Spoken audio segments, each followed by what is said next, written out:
So you spin, when you spin pizza dough, it kind of flattens out. Yeah. Gets wider in the middle. And so Earth, throughout its life, even when it formed, it was spinning. And it got a little wider at the equator than it does at the poles. So it's not actually a sphere. It's oblate. What are you, fucking stupid?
There are many reasons why I believe the topic of cosmology and a flat Earth matters.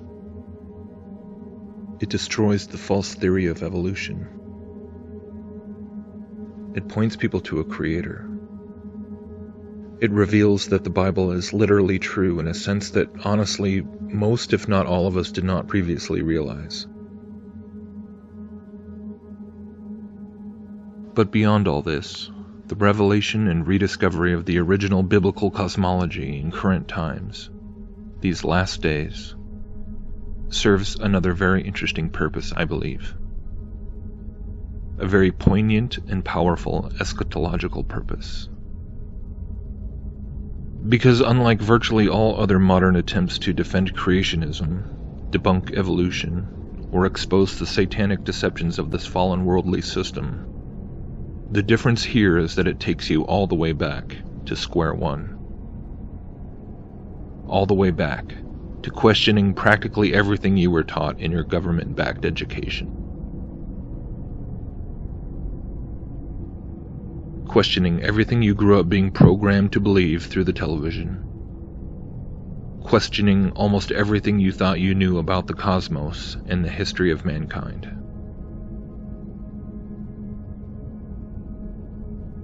But the thing that increasingly fascinates me about the Flat Earth issue is how it provokes such a violent reaction in people. Not just people who are atheists and evolutionists, but from Christians. And not just any Christians, but even Christians who specialize in teaching on eschatology and researching Bible prophecy.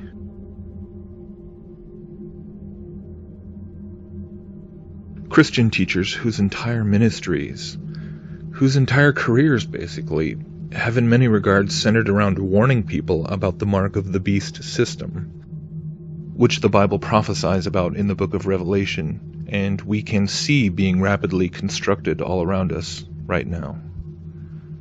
They talk about the mark of the beast, how it might actually be connected to Genesis 6 and have some genetic component, the transhumanist agenda, the alien deception, UFOs, underground government hybrid programs, the technological singularity, artificial intelligence, and on and on and on.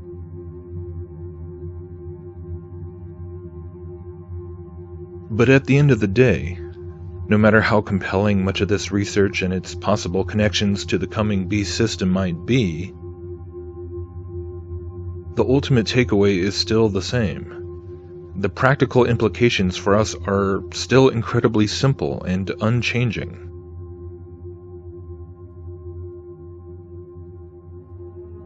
Don't take the mark.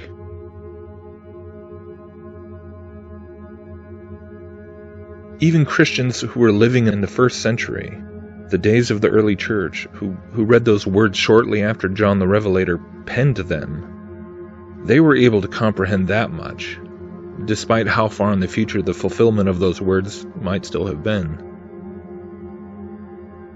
But this is what is so strange. so incomprehensible when it comes to so many of our alleged watchmen on the wall today, these harbingers of prophetic fulfillment in these final perilous days. They write books and make DVDs and give lectures talking about almost every conceivable conspiratorial topic, from pyramids on Mars to the Hollow Earth to the Pope's statements about aliens, trying to decipher it all through the lens of Bible prophecy. But when it comes to the idea that the Earth could be flat, stationary, and enclosed within a firmament, just as the Bible describes, and as they all admit the ancient Hebrew authors of the Bible all believed, suddenly that topic is crazy, considered pure madness, declared as unscientific, and written off as foolishness.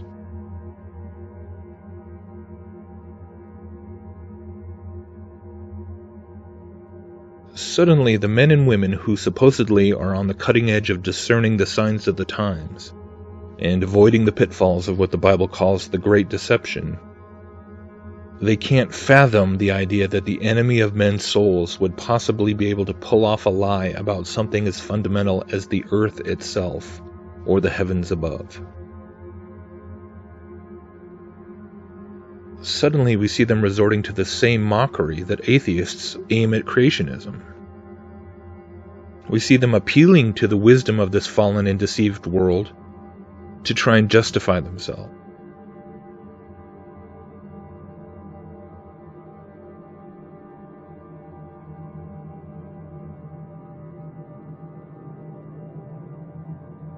And suddenly, in all of this clamor and division and controversy, we see something being revealed that we did not quite appreciate before. We start to see just how deep this idolatrous relationship goes between the modern Christian church and the satanic systems of this world.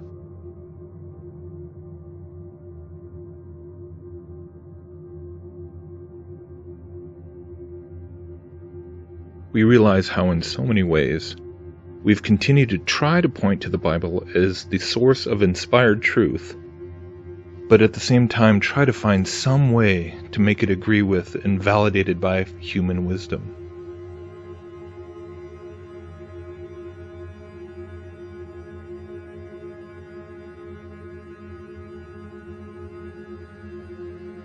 And just like touching a raw, exposed nerve, the flat earth controversy cuts deep at this idolatry and pokes it right at its most sensitive point.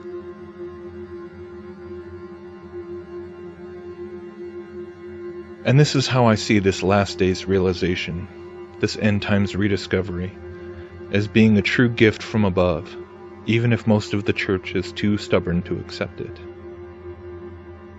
Because truly, if you are too afraid to even honestly investigate something right now, even while the world teaches that it's sheer idiocy, that it's absolutely insane, and something to be ridiculed and scorned, then how on earth do you seriously think you are going to fare when it finally does come time to make the decision to effectively walk away from every luxury of the civilized modern world in order to refuse to take the mark of the beast?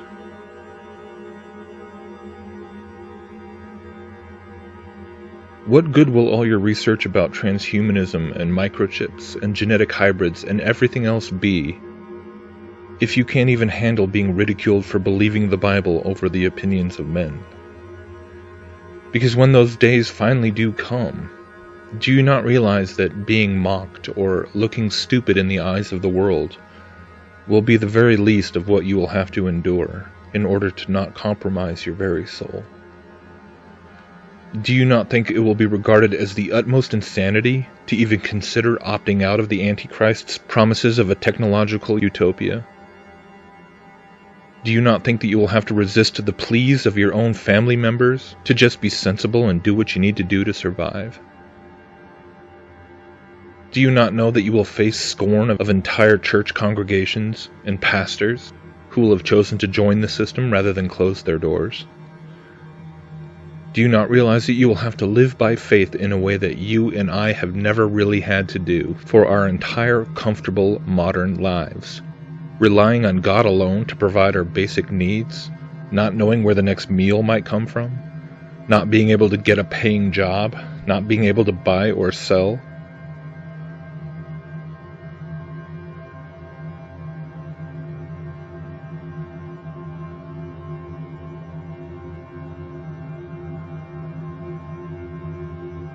Do you not understand that most of the people you know will think you are absolutely mad, that you've turned into some fundamentalist religious quack, if you actually leave all the conveniences of modern living behind, simply because you won't just take some little mark?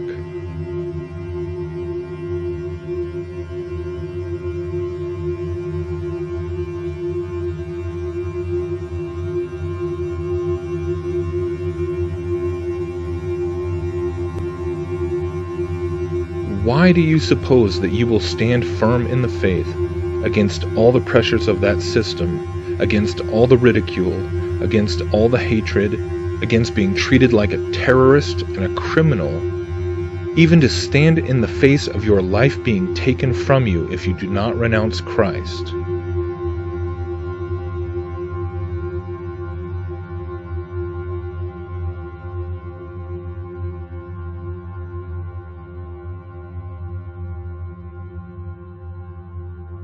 If already, right now, you are too afraid of looking stupid.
Perhaps we need some outside universal threat. I occasionally think how quickly our differences worldwide would vanish if we were facing an alien threat from outside this world. The generation now alive is privileged to see the birth pangs of the birth of a new civilization.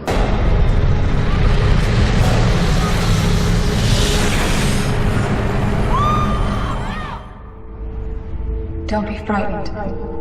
We mean no harm. And today, a group of scientists overseas say that world governments should start preparing an action plan just in case Earth is contacted by aliens. They claim that a branch of the UN should be given responsibility for what they call a supra-Earth affairs and come up with a detailed response for if or when the extraterrestrials arrive. But now the United Nations is getting ready for a contact with aliens from outer space. This is Maslin Othman. She's out of Malaysia. She will be planet Earth's first interstellar diplomat. An incredible story coming out of the Vatican. Listen to this. The senior Vatican scientist said that he would be delighted if we encountered intelligent aliens and would be happy to baptize them. His pronouncement opens up the possibility of space missionaries heading out to the stars to convert aliens to Christianity. Did the Vatican find alien life? You know what? As sensationalistic as that question sounds, it's really not that far off from what we've seen in the news over these last days. UFO encounters here on Earth. But that's exactly what firefighters are now training for. It's the Fire Officer's Guide to Disaster Control and said to be found in firehouses across the U.S. The book covers everything from fires to floods, but it's chapter 13 that takes an unusual twist in firefighting techniques titled Enemy Attack and UFO Potential. It would not be remiss to give some thought to the part that fire departments might play in the event of the unexpected arrival of UFOs in their communities. Or is it enough to warrant a UFO education red alerts? This is something that could really happen in our lifetime. It even asks, how do you treat injured aliens? Are first responders aware of the potential physical injuries? This is a real phenomena that we should deal with. We should deal with seriously. Sometime later this year or next year, we expect them to announce, astronomers will announce that we found it, the Holy Grail. I think it's premature for us to announce our presence in outer space until we know their intention. Scientists say that they examined all aspects of the search for alien life, from astronomy, biology, to the political and religious fallout that would result from alien contact. And the report also said that evolution on alien worlds is likely to be Darwinian, which may mean that extraterrestrials share our tendencies for violence and exploitation. So basically, when they arrive on Earth, they're probably going to be mean. I'm not kidding. One of the scientists actually said, prepare for the worst. Out today, from science fiction to science fear, news buzz among some scientists that if aliens do exist, that they're mostly nasty, resource-consuming locusts that would stop at nothing to take what they want and destroy anyone in their way. If intelligent aliens exist, they will look just like us. And given our far from glorious history, this should give us pause for thought. So are they coming to enslave us all? And does this mean we have to change our definition of ET from extraterrestrial to evil and terrifying?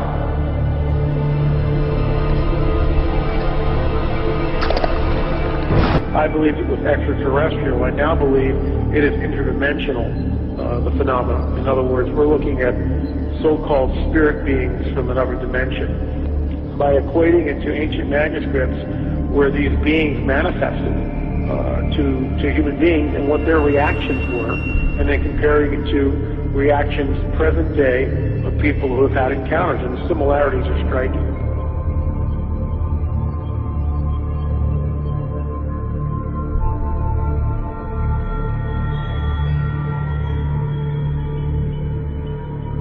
Now, the report also says that if ETs do come from an Earth-like world, they could resemble us. They might have similar biological molecules.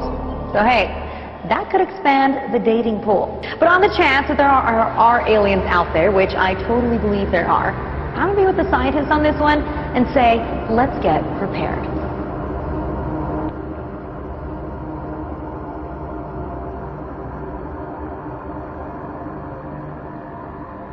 What is that on screen? No astronomer has seen this before. Scientists say they're clueless about what it might be. Back on the screen, what is it? We don't know. We are stumped. Scientists around the world are saying, what the heck is this object? It doesn't fit any of the profiles of the usual suspects. That's the problem. The usual suspects are comet, meteor, stars, galaxies, planets. How about some sort of alien dealio? You buy into that? Well, you know, the object is about the size of the Rose Bowl Stadium. So it's too small to be a planet or star or a galaxy. And it's not a comet. There's no gas in the tail of that comet. It's not a meteor because it's not inside the Earth's atmosphere. So what is it? We're scratching our head. The only thing we can think of at the present time is a once-in-a-lifetime event, the collision of two asteroids in space. We've never seen that before. That's right. A month ago, we spotted this little speck doing all sorts of shenanigans that it shouldn't be doing.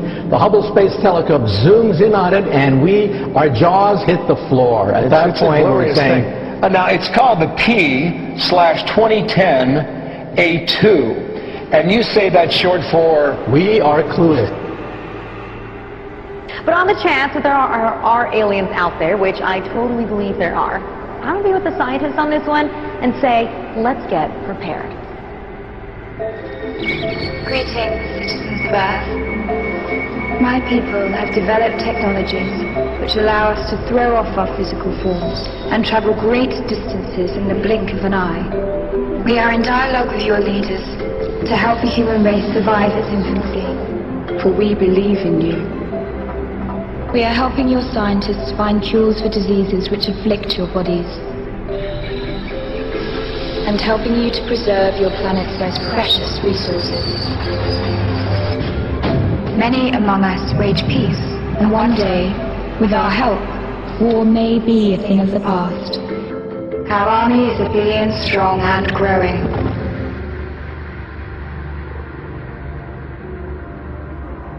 We will bring you a cure for many known diseases. We will provide technology that will change the way you live. We will bring peace to every nation on your planet. We are the visitors. We are of peace, always.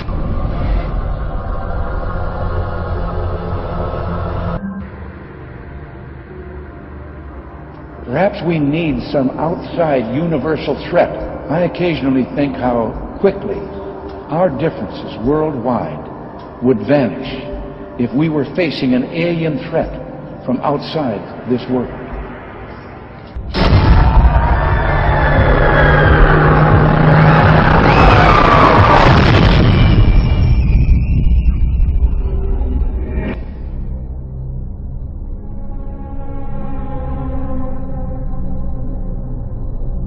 And we are going to come up against the limits of our own mortality in a way we never could before.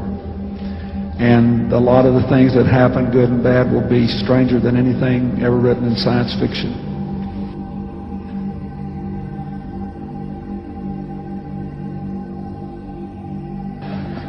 I believe that now that we know there are not hundreds, not millions, but billions of other solar systems out there, thanks to the Hubble telescope and what we know about black holes in the universe and all of that, the dimensions of physics are such that I would be quite surprised if in the lifetime of people that are no older than 30 here, we don't discover some form of life in another universe.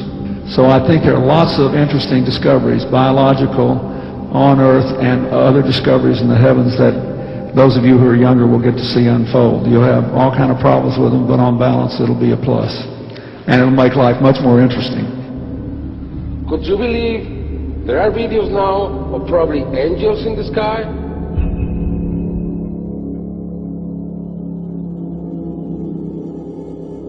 These events are becoming more and more frequent. People are noticing them more and more.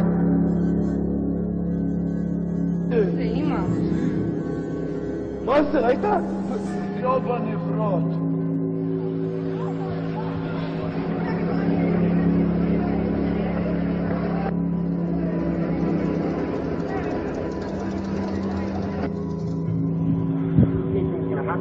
Okay, this is more close up.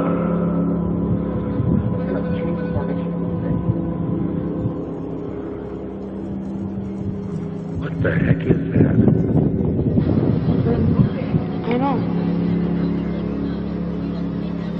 We came from Roswell.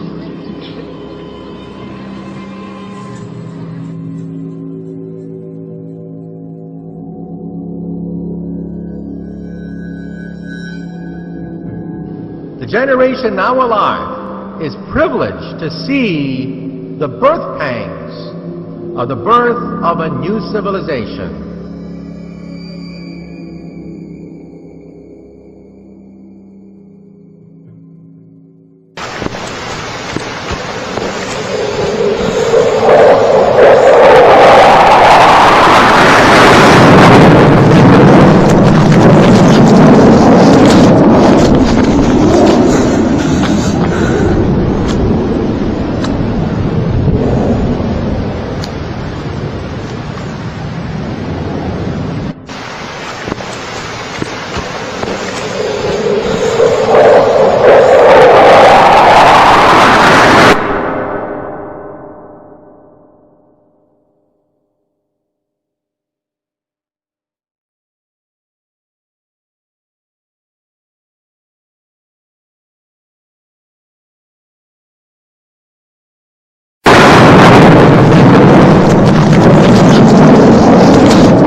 People trust you. For decades have valued you. Well, I think that's because people value the truth.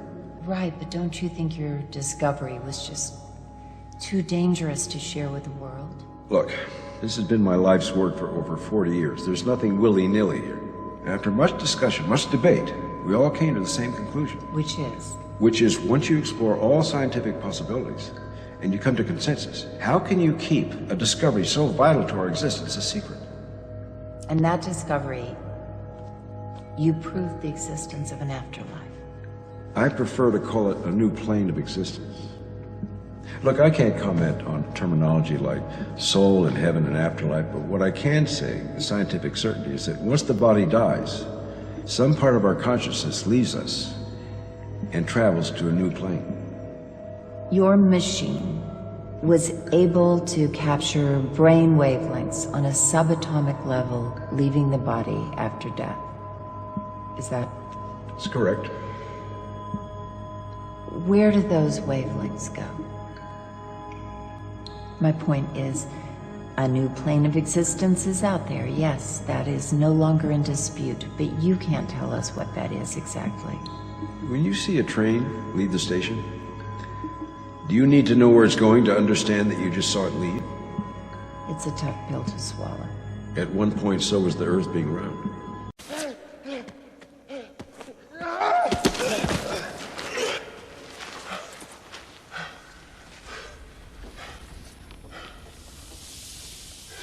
Bitch.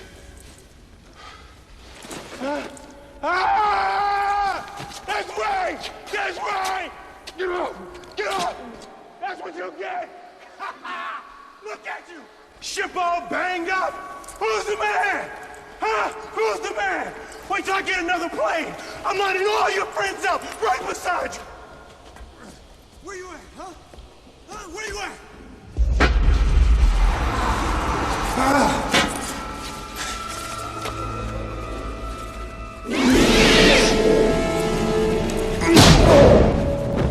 Welcome to Earth.